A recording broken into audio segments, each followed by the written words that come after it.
Postale du week-end maintenant qui nous emmène depuis quelques semaines d'île en île le long des côtes françaises. Après l'archipel de l'Érins, après Aix ou encore Bréa, direction ce samedi la plus grande île de l'Atlantique, Oléron, un domaine préservé entre forêt et plages sauvages.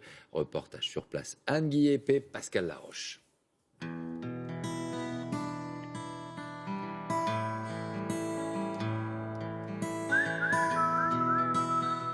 Des plages à n'en plus finir. 90 km de côte, au caractère sauvage.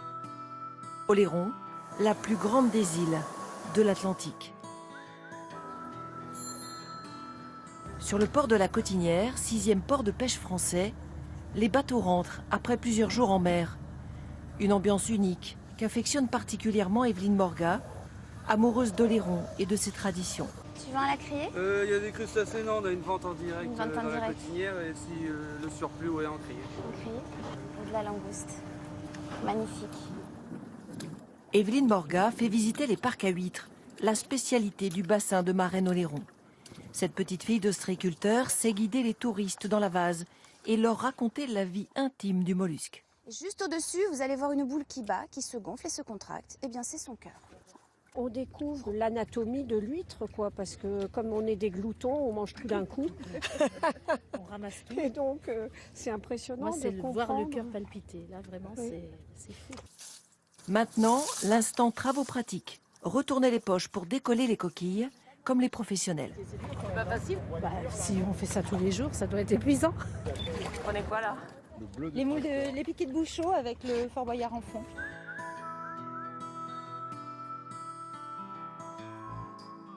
Pour aller au bout de l'île, le petit train de Saint-Trojan. Arrêt à Gatineau pour descendre, 5 passagers.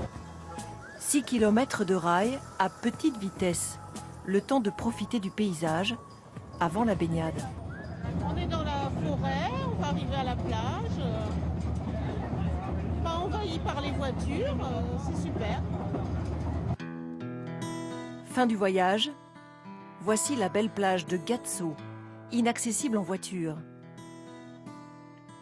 Le petit train transporte près de 70 000 passagers chaque saison. On va se promener un petit peu au bord, le long de la plage en attendant que le petit train reparte, quoi. Avant de quitter l'île, un petit tour par les boutiques de créateurs, la deuxième vie des anciennes cabanes. Ces cabanes ostréicoles ici sont dédiées à des artistes qui sont là et qui font revivre un petit peu ce patrimoine. C'est un petit chenal ostréicole vraiment authentique qui est resté dans son jus en fait.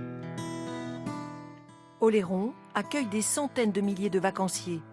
Mais l'île tente coûte que coûte de préserver ses espaces naturels et ses traditions. La chronique culture de ce samedi avec Estelle Collin. Bonjour Estelle, on commence par un premier film signé Maxime Mott.